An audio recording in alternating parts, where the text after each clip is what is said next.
तो चलिए दोस्तों, दुनिया को थोड़ा और बेहतर बनाते हैं और आज आपको फिर कुछ अच्छा सुनाते हैं। तो ये प्रसंग है एक बुजुर्ग व्यक्ति का जो एक बड़े से शहर के बड़े से बंगले में अकेले रहा करते थे। Kindly like, comment and subscribe. बंगले के बाहर एक मेल बॉक्स था जिसमें कि अखबार वाले व डाक वाले कुछ चिट्ठियाँ या अखबार डालते थे। एक बार अखबार वाले ने नोटिस किया कि उनका मेल बॉक्स बाहर से बंद कर दिया गया है। तो अखबार वाले ने दरवाजे की घंटी बजाई तो अंदर से एक कांपती हुई आवाज़ आई कि कौन है। तो अखबार वाले ने जवाब दिया, मैं अखबार वाला। तो एक बुज़ुर्ग से व्यक्ति लड़खड़ाते हुए बाहर आए और कहने लगे अखबार वाले से कि बेटा, आज से तुम मुझे अखबार घंटी बजाकर या दरवाज़ा खटखटाकर मेरे हाथ में ही दोगे। तो अखबार वाले ने पूछा, सर आप ऐसा क्यों चाहते हैं, क्योंकि ऐसा करने से तो आपका और मेरा दोनों का समय बर्बाद होगा। तो बुज़ुर्ग व्यक्ति ने कहा कि इस कार्य के लिए मैं तुम्हें 500 रुपया अतिरिक्त दूंगा, लेकिन तुम अखबार मेरे ही हाथ में दोगे। तो अखबार वाले ने कहा ठीक है। फिर वो बुजुर्ग व्यक्ति बोले, बेटा अखबार तो मैं पढ़ता हूँ ही नहीं, लेकिन केवल अखबार इसलिए लेता हूँ ताकि किसी परिचित की आवाज़ सुन सकूँ, किसी परिचित का चेहरा देख सकूँ या किसी से मुस्कुराकर दो बातें कर सकूँ। फिर वो बुजुर्ग व्यक्ति ने कहा कि एक बात मैं तुमसे और कहना चाहता हूँ, यदि कभी दरवाज़ा खटखटाने या घंटी बजाने पर मैं बाहर ना आऊँ तो मेरे पड़ोसियों को सूचित कर देना। तो अखबार वाले ने पूछा, ऐसा क्यों कह रहे हैं सर आप? तो उन्होंने बताया कि मेरी पत्नी का निधन हो चुका है और मेरा बेटा विदेश में रहता है। मैं इस घर में अकेला रहता हूँ और बहुत बुज़ुर्ग हो चुका हूँ, समय का कुछ पता नहीं कब मृत्यु आ जाए। और ऐसा कहते हुए उन बुज़ुर्ग की आंखों में आंसू आ गए।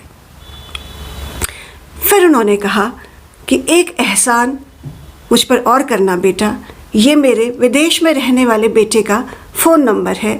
यदि कभी कुछ मुझे हो जाए तो मेरे इस बेटे को अवश्य सूचित कर देना ताकि वो मेरे अंतिम संस्कार में भाग लेने आ सके। तो ऐसा कहकर वो वृद्ध पलट करके वापस अंदर जाने लगे। तो उस अखबार वाले ने देखा कि बुजुर्ग की पीठ अपने बच्चों को पढ़ा लिखा कर काबिल बनाने के संघर्ष के कारण थोड़ी झुक गई है।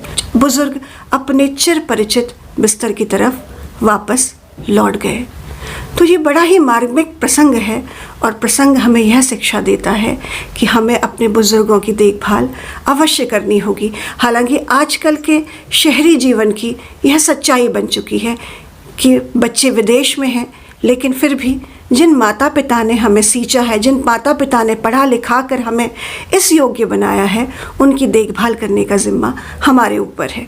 अगर हम अपने माता पिता की स्वयं देखभाल नहीं कर सकते हैं तो अपने पड़ोसी, अपने मित्रों के अवश्य संपर्क में रहें और उनसे अपने माता पिता का कुशल क्षेम लेने के लिए अनुरोध करें। साथ ही तकनीकी का प्रयोग हम इस्तेमाल कर सकते हैं। अपने बुज़ुर्ग माता पिता को व्हाट्सएप हम सिखा सकते हैं, वीडियो कॉलिंग हम सिखा सकते हैं ताकि समय समय पर हमारे बुज़ुर्ग माता पिता हमारा चेहरा देख सकें, हमसे दो बातें कर सकें। भारत आज विश्व का सबसे युवा देश है और आने वाले समय में वृद्धों की सर्वाधिक संख्या भारत में होगी।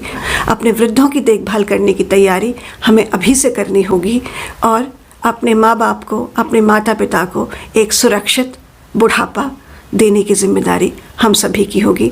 तो मित्रों, मैं उम्मीद करती हूँ कि इस प्रसंग से आप कुछ सबक लेंगे और घर पर अकेले रह रहे अपने बुज़ुर्ग माँ बाप की देखभाल की दिशा में एक कदम आगे बढ़ाएंगे और दुनिया को थोड़ा बेहतर बनाएंगे। फिर हाजिर होंगी ऐसे ही अनेकों प्रसंगों के साथ। तब तक के लिए नमस्कार।